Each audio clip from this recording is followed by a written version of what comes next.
Hi guys! Welcome back to my channel, and for today's video, gagawa naman tayo ng cheesy chicken lumpia. Okay, umpisa na natin. Let's do it! Ito ay very basic lang. So, ito yung kakailanganin natin. Meron tayong cheese, meron tayong carrots, meron tayong bell pepper, meron tayong garlic and onion. At pagkatapos, syempre, ito yung gagamitin natin na meat. Syempre, yung chicken breast. Bali, 1/2 kilo to. Ang presyo pala ng 1 kilo ngayon ng chicken is 170 per kilo, no? So anyway, eto na rin yung ano ko, yung lumpia wrapper na ano na natin, na himay na natin. Ano ba yun? Natanggal-tanggal na natin, no? Nahiwalay-hiwalay na natin. So eto na, mag-start na tayo. Iano ko muna, ilalagay natin sa meat grinder tong chicken para ang tawag ito? Mag-ground. Madurog. Ano pa man tawag dyan? Basta ganyan. So, kailangan natin yung ganito yung itsura niya. Mas madali kasi na mag-grind kasi malambot yung yung chicken meat. So, okay na. Meron na tayong ground chicken. Basta guys, ang gagamitin yung part lagi ng chicken, yung chicken breast, kasi yun yung pinakamalaman na parte ng chicken, no? So, anyway, eto na yung mga ilalagay natin na gulay, no? Siyempre yung carrots, sama na natin yung bell pepper and then yung garlic and onion.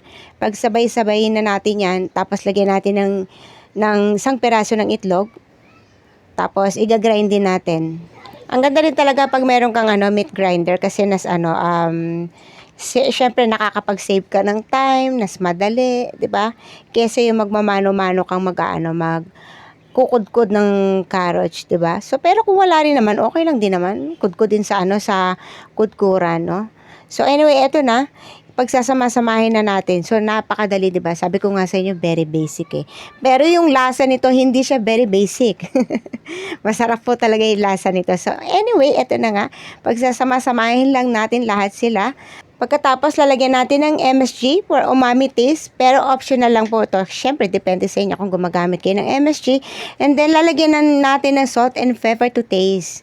According to your taste na yan, guys, siyempre, no?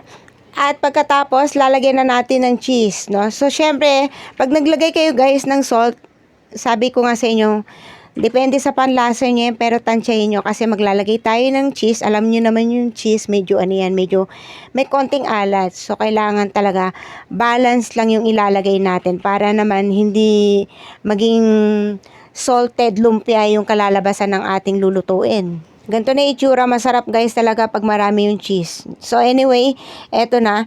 Lagi akong gumagamit ng piping bag kasi para sa akin, no, nas convenient. At saka yung sukat ng lumpia ko, yung taba ng lumpia ko, iisa lang. Uniform, kumbaga. So, kung ikaw ay nagbi-business na mga ganito talaga, mas maganda ganito. Kasi tignan nyo, yung sukat niyan, guys.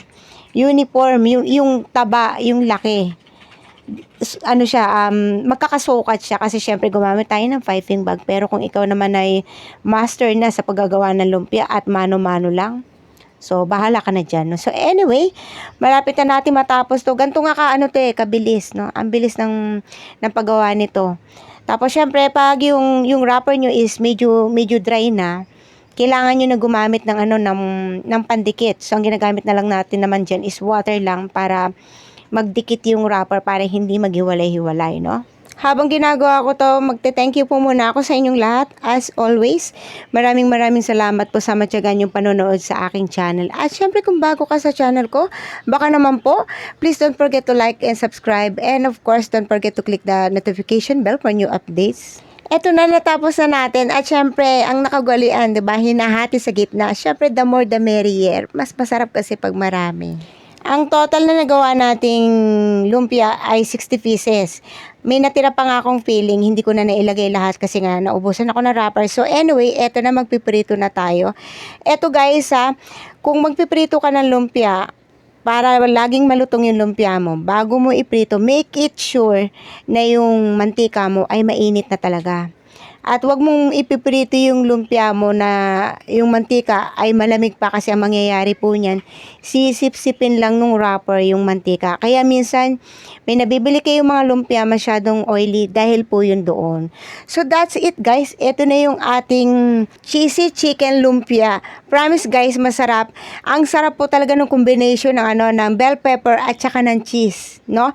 Talagang naghahalo yung sarap ng lasa nilang pareho. So kung mahilig ka sa chicken at hindi ka kumakain ng pork, i-try mong gawin to, no?